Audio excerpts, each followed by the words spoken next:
Hi, I'm Ariana with Fresh Pair of Eyes. Nice to see you again, Mark. I met you Nice to in see you again. It feels but like just yesterday we were at ATX we hanging. were. How are you? I'm awesome, and it's great to talk to you about Hotel Cocaine again. I love it. Let's do it. Yes. It's what we do. So, how did you go about making your portrayal of Burton still grounded, even though at times he can be seen as really silly and over the top?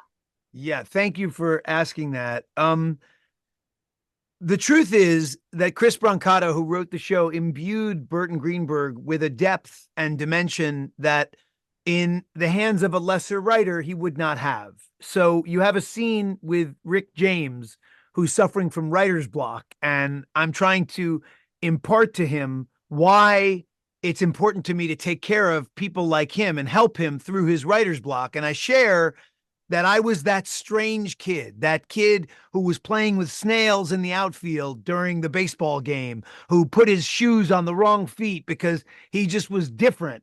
And my mother was the one who told me to be as strange as I wanted to be, that was my superpower. And when she met an untimely end, I saw it as my vocation to build a hotel as a home for misfits like me. So it's not just that I was a capitalist venture to build this hotel.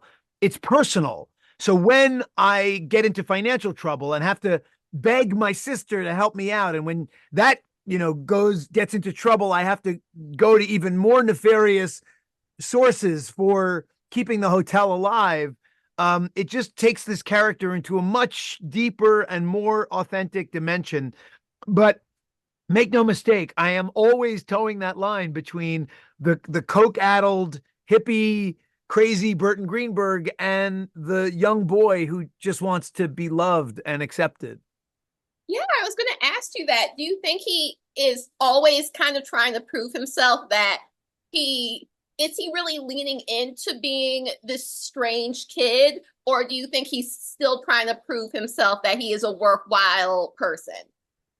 I think, look, I really relate to Burton Greenberg because I am from a family of lawyers. My father's a lawyer, the pillar of our community in New York. My brother's a lawyer, another pillar of our community in New York. And I'm the black and white sheep who left New York, came to LA to become an actor and follow my passion and my bliss.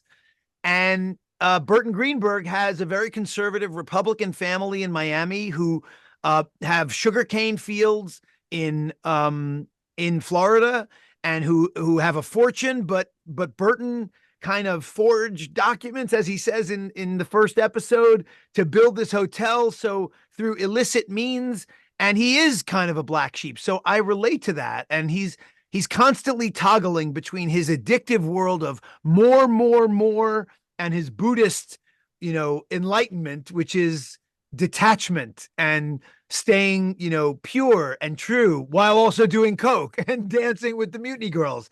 So there's a lot of tension built into that. And I think, it's very hard for him to come begging to his sister for help. And then when that blows up in an amazing scene where I'm tripping on acid in a conference room in an office building in Miami, I have to go to even darker sources to keep my hotel alive.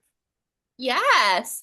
Well, thank you so much for talking to me about it yet again. I'm sure I will see you soon because this is what we do. I guess this is just a weekly occurrence. So I'll see you next week, babe. Yeah, of course. I'll talk to you then. Thank So you great so to much. see you again. Awesome. Thank you. Bye. Okay, Thanks. bye.